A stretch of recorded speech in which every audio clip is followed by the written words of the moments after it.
Welcome back. हम बात कर रहे हैं बाजोड़ धमाका। जाँ बाग अफराद की तादाद 49 हो चुकी है और 100 से ज़ायद अफराद इसमें ज़ख्मी हुए हैं।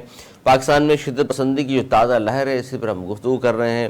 हमारे साथ मौजूद है कर्नल जाफर रिजवी साहब, सीनियर तजज़ियाकार। बहुत शुक्रिया कर्नल साहब। क्या कहेंगे इस तरह की जो हालिया शिद्दत पसंदी कह लें इसको, दहशत गर्दी की जो ताज़ा लहर है, ख़ासतौर पर हमने देखा है कि 2014 में जो कामयाब फौजी ऑपरेशन किए गए थे दहशत गर्दों के खिलाफ, उसके बाद शिद्दत पसंदी में कुछ कमी आई 2021 में, लेकिन जब तालिबान की बरसे इक़्तिदार आए हैं अफगानिस्तान में, तो फिर पाकिस्तान में दहशत गर्दी क्यों बढ़ गई है सर?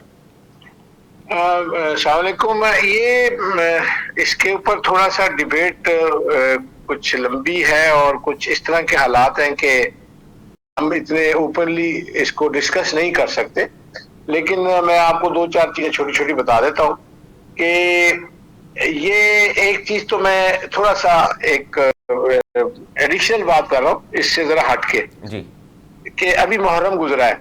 बिल्कुल। और मुहर्रम में हमारी जो सिक्योरिटी फोर्सेस या जो भी लॉ इन्फोर्सिंग एजेंसीज, इसमें सब एवरीबडी इन्वॉल्व जो इस ब्रैकेट में आता है, उन्होंने बहुत अच्छा एक सिस्टम प्लान किया और वो एग्जीक्यूट किया। और आप देखें अल्हम्दुलिल्लाह कोई ऐसा वाकया नहीं आया, पेश नहीं आया, है ना। ये मतलब पूरे कंट्री की बात कर रहा हूँ। अब होता ही है कि ये मैं अपना पर्सनल आपको एक व्यू बता रहा हूँ और अपने जो चीजें ऑब्जर्व की हैं उसके बारे में। होता ही है कि जब एक टाइम लिमिट्स के ऊपर, जैसे 10 मुहर्रम एक टारगेट, मैं एक एग्जांपल के तौर पर बात कर रहा हूँ कि 10 मुहर्रम एक टारगेट था कि जी हमने ये सब कुछ जो भी सिक्योरिटी जो भी प्लान्स हैं वो 10 मुहर्रम तक हमने इसको कंप्लीट रखना है, ठीक है। तो वो तक तो उन्हें कामयाबी से कर लिया। अब होता ही है कि एक थोड़ा सा रिलैक्सेशन पीरियड आया है, थोड़ा सा, जैसे कि 11-12 मुहर्रम आ गया या इस तरह। तो वो जो रिलैक्सेशन पीरियड था, जो हमारे ये दहशतगर्द दुश्मन है, ये इन्हें इस चीज का इन्हें भी इदराक है। वो उन्होंने उन टाइम पे उन्होंने पता था कि हम नहीं कर सकेंगे, तो उन्होंने एक वेट किया कि जैसे ही कोई थोड़ा सा भी, एक होता है ना 1% भी कोई मौका मिला उनको। जी दोबारा बोले, मौका मिला यानी थोड़ा सा उनको। हाँ, मतलब उन्हें एक छोटा सी एक रास्ता नजर आया और वो प्लान में थे। इसमें ऐसे नहीं लग रहा है कि कोई ये इन्होंने कोई अचानक किया। ये मैं आपको बिल्कुल क्लियर बता दूं, ये अचानक नहीं हुआ। उनको पता था जरगा होगा, उनको पता था मीटिंग है, व्हाटएवर जो भी है, और वो 10 मुहर्रम के बाद है और इस तरह। तो उन्होंने भी अपना टारगेट इस तरह से सेट किया, ठीक है, बिल्कुल। तो उसमें हुआ ये कि ये जो टारगेट था ना, ये वाला, ये जो धमाके वाला, ये उन्होंने भी किया क्योंकि उससे पहले जरा सख्ती थी, ज्यादा ऑब्जर्व चल रही थी मामला। यहाँ थोड़ा सा एक होता है ना, एक फैक्टर रिलैक्स हुआ, नंबर 1। नंबर 2, इस जिरगे में जिस तरह के लोग थे, यानी आई मीन के पश्तो स्पीकिंग या पठान या सारे ज्यादा वही थे ना, वही एरिया था ना, तो वो उनको एक्सेस इजी भी थी। यानी आप समझे कि वो उसी तरह के लोग हैं जिन्होंने धमाका किया, उसी तरह के लोग थे जिन्होंने अटेंड किया। मतलब मेरे कहने का ये नहीं कि जो अटेंड करने वाले खुदा ना खास्ता वो कोई दुश्मन थे या नहीं। मेरा पॉइंट है कि उस माहौल के लोग थे, उनसे जैसे मिलते जुलते कपड़े, उनसे जैसे मिलते जुलते आना जाना, तो उनको उसके लिए रुकावट नहीं बनी कोई खास ज्यादा। चेक पॉइंट के ऊपर आप समझ लें। सिक्योरिटी फेलियर कहना चाह रहे हैं सर आप? नहीं, मैं कहना चाह रहा था कि सिक्योरिटी फेलियर एक्चुअली नहीं है। ये जो लोकल, जो देखें, मैं आपको एक चीज बताऊं कि जैसे मुहर्रम में होता है, मुहर्रम में ये होता है कि पुलिस भी होती है और लोकल जो उस एरिया में लोकल्स होते हैं ना, जिन्होंने मुहर्रम के सारा सिस्टम बनाया होता है, वो भी अपने बंदों को सिक्योरिटी पे लगाए रखते हैं। ऐसे ही है ना, आपने भी देखा होगा। तंजीमें बिल्कुल, हाँ, तंजीमें लोकल जो उस एरिया की होती है वो अपने बंदे को भी एक्टिवेट रखती है। पुलिस और वो लोकल के बंदे मिलके एक सिक्योरिटी हिसार बना लेते हैं उधर, ठीक है ना। और इस वाले जो जिस धमाके की आप बात करें, इसमें भी यही कुछ हुआ होगा, प्लेन इसी तरह हुआ होगा। लेकिन जो मैं ये पर्सनल है, इसमें मैं बहुत ज्यादा डिटेल नहीं जानता, लेकिन जो हुआ है मैं उसको उसका एक तजिया पेश कर रहा हूँ कि पुलिस ने अपनी जगह, सिक्योरिटी एजेंसीज ने, सबने अपनी जगह पे बिल्कुल दुरुस्त काम किया होगा।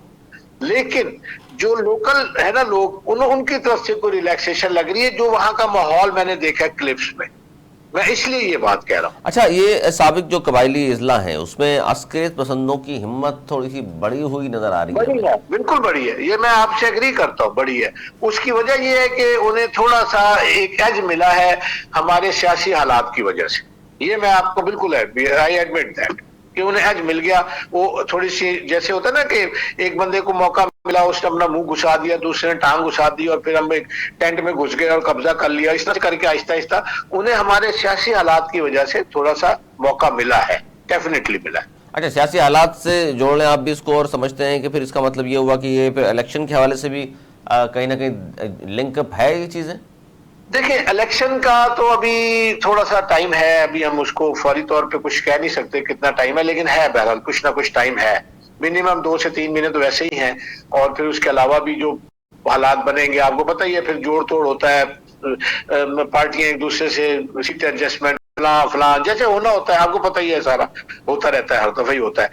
तो उसमें तो टाइम है, अभी इलेक्शन से तो नहीं है। लेकिन ये चीज जो हुई है, ये एक तरह से आपका इलेक्शन के ऊपर असर अंदाज हो सकती है, डेफिनेटली हो सकती है। अच्छा, क्योंकि ये भी कहा गया कि जी देखिए, क्योंकि आज गुज़िश्ता रोज ये धमाका हुआ है, खुदकुश धमाका, और आज चाइना के ज़ाहिर नायब वज़ीर आज़म ने आना था, वो तशरीफ़ ले भी आए हैं।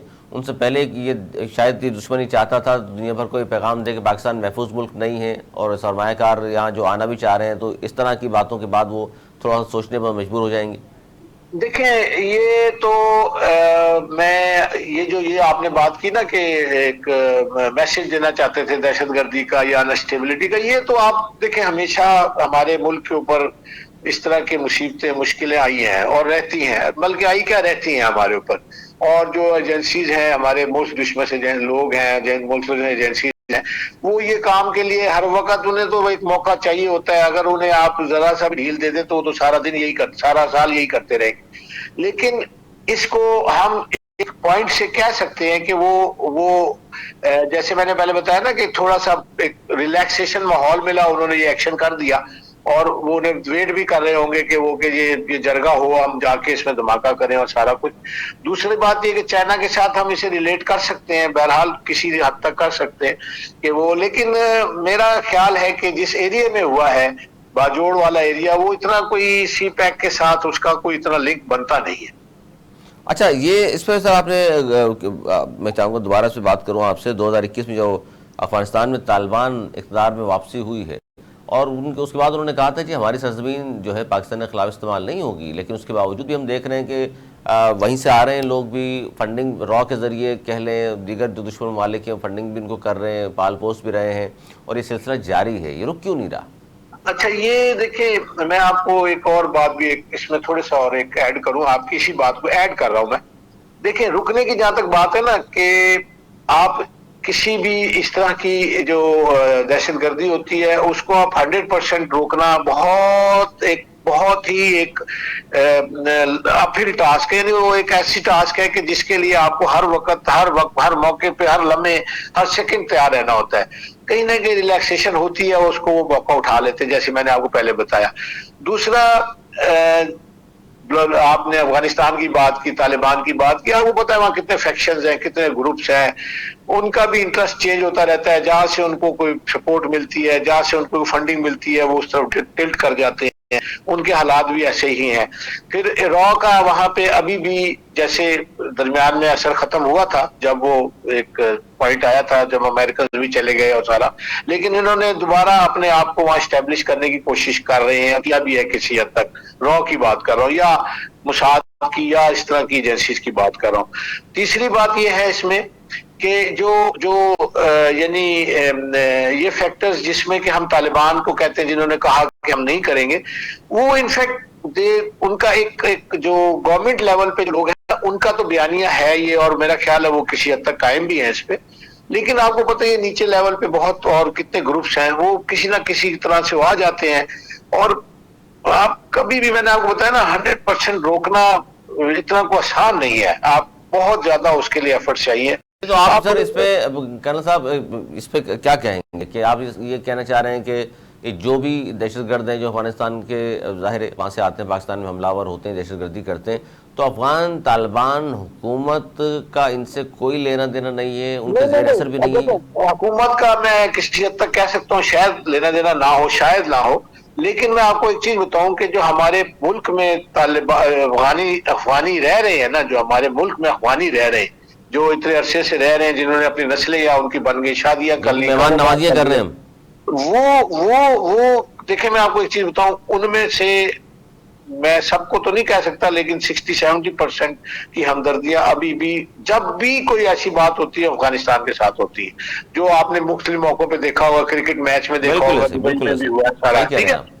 तो उसमें ये जो एलिमेंट है ना, ये जो थिंकिंग है, ये खत्म नहीं हुई अभी तक इनमें। तो सर ये मेहमान नवाजी कर रहे हैं लाखों अफराद की, सर भेजते हैं वापस, अब तो वहाँ इक़्तिदार आ रहा है। मैं तो कह रहा हूँ भेजते हैं, ये नहीं तो आज से 5 साल पहले चले जाना चाहिए था, इनको तो खत्म कर देना चाहिए। रुकावट क्या है सर?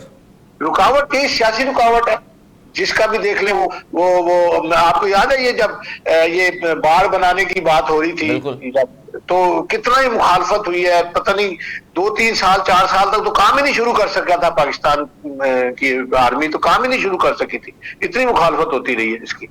कहने का मेरा मकसद ये है कि ये हालात हैं, अभी हमारे अपने सियासी हालात इतने वीक है, इतने कमजोर है, इतने सब कुछ है कि वो कुछ डिसीजन लेने में, उनको बातचीत करने में, और पता नहीं क्या कब वो इस लेवल पर। इसके लिए आप समझते हैं मजबूत हुकूमत का होना जरूरी है? बिल्कुल होना जरूरी है, बिल्कुल। डिसीजन जब आप एक वीक हुकूमत होगी, वीक लोग होंगे जो बातचीत करने से भी उनका इंटरेस्ट नहीं है, और उनके आप मैं किसी की फेवर या मुखालफत में बात नहीं कर रहा, मैं तो एक जो हो रहा है उसको एनालाइज कर रहा हूँ कि आप ये देखें कि हमारे 80 से 90 के दरमियान काबीना के अरकान है, मतलब जिनको वजारतें मिली हुई हैं, और मेरा ख्याल है जिसमें से मोर देन 50% का पता ही नहीं है कि कौन है कौन नहीं है, वो तनख्वाहें ले रहे हैं या अशिया कर रहे हैं सारे। महकमे भी नहीं है, कुछ तो ऐसे हैं जिनके पास महकमा कोई नहीं है। मैं वही कह रहा हूँ, जिनका पता ही नहीं कौन किधर है क्या है, बस उनको तनख्वाह मिल रही है, और वो जो भी उनकी फैसिलिटीज है, या जो भी कहने चाहिए, जो हमारे जो टैक्स पेयर की मनी है उसके ऊपर पैसे पे वो लोग सपाटे करे, ऐसी करे। मेरा कहने का मकसद ये कि जब ये चीजें इस ये जो मैंने बात की है, ये इसके बैकग्राउंड अगर आप देखें तो वीक गवर्नमेंट होने की वजह से ही है ना ये बात, इसको भी खुश रखो, उस पार्टी के बंदे भी दे दो, उन्हें बेशक सर ये तो फिर आप ही कह रहे हैं, क्योंकि नेक्स्ट गवर्नमेंट भी जो भी बनेगी वो भी लगता है ये 5-7 गवर्नमेंट लोग जो 5-7 बड़ी जमातें मिलकर बनाएंगे, तो इसका मतलब नेक्स्ट गवर्नमेंट भी कमजोर होगी, फैसले फिर भी नहीं होंगे। अगर इसी तरह कोalition बनाई और इसी तरह सीट एडजस्टमेंट जैसे के हालात बता रहे हैं, तो वो तो फिर उसमें तो मजबूती तो नहीं होगी, फिर बिल्कुल नहीं होगी। आप जब देखें, मैं आपको एक चीज बड़ा क्लियर करता हूं, तो आपकी बातों से ये लग रहा है सर फिर मायूस कौन सूरत हाल होगी आने वाले वक्त में? दोबारा बोले काइंडली, आवाज कट रही है सर। आपके इस तज्जिए के बाद तो ये लगता है कि फिर आने वाले वक्त में भी कोई अच्छी खबरें नहीं है। मैं यही आपसे बात कर रहा हूँ ना कि जब आप अगर इस तरह से देखें, आप मेरिट से सियासतदानों से तो हमें वो नहीं रही सर, अब इसका मतलब यही है सिंपल। काइंडली आवाज कट रही, दोबारा बोले। पॉलिटिकल पार्टी से तो उम्मीदें नहीं रही लोगों को। यही मैं कह रहा हूँ आपसे ना कि देखें, जब ये लोग अपने देखें पॉलिटिकल पार्टीज में, आप मुझे बताएं कोई पार्टी ऐसी है जिनका अपना इंटरेस्ट हो, मुल्क के इंटरेस्ट से, मुल्क का इंटरेस्ट उनके सामने ज्यादा हो और अपना कम हो? नहीं। कोई आप बता दे, कोई एक पार्टी बता दे। नहीं है सर, नहीं, हकीकत है। तो जब ये बात होगी तो इसका मतलब मेरिट नहीं हुआ ना। फिर जब मेरिट नहीं है तो फिर इसी तरह के हालात होंगे, इसी तरह कंप्रोमाइज होगा, इसी तरह आप एक दूसरे के या तो जड़े काटेंगे या मिलके लूटेंगे, ये बात होगी सर, ये बात होगी। बहुत शुक्रिया कर्नल जाफर साहब, वहाँ से मौजूद थे और बात कर रहे थे। सिचुएशन पे बड़ी अहम सिचुएशन है, और चूँकि बाजोड़ में जो धमाका हुआ है उसमें एक बड़ी तादाद है ज़ख्मी होने वालों की भी, और 49 जहाँ भाग, जबकि शिद्दत पसंदी की जो ताज़ा लहर है, इस हवाले से भी हमने बात की और कोशिश की कि ख़ास तौर पर जो कबाइली इस्लामी जो अस्करी पसंदों की हिम्मत क्यों बढ़ रही है, इस पर बात की। और फिर 2021 में तालिबान की गवर्नमेंट आई अफ़गानिस्तान में, तो उसके बाद पाकिस्तान में क्यों दहशतगर्दी बढ़ रही है, इस पर भी हमने कोशिश की कि ज़रूर हम बात करें। और ख़ास तौर पर गैर मुसल्लह होकर जो पाकिस्तान आने की साबका हुकूमत में खान साहब ने इजाज़त दी, बड़ा गलत फ़ैसला था, उस पर भी गुफ्तगू की। लेकिन बात वो ये कि एक मजबूत हुकूमत आएगी तो बेहतर फ़ैसले हो सकेंगे। अगर इसी तरह लूरी लंगड़ी हुकूमत हुई तो तो मेरे दोनों तजज़ियाकारों के मुताबिक फिर फैसले कमज़ोर ही होंगे। आने वाले प्रोग्राम के लिए मुझे और मेरी टीम को दी इजाज़त। मौलाना की बात।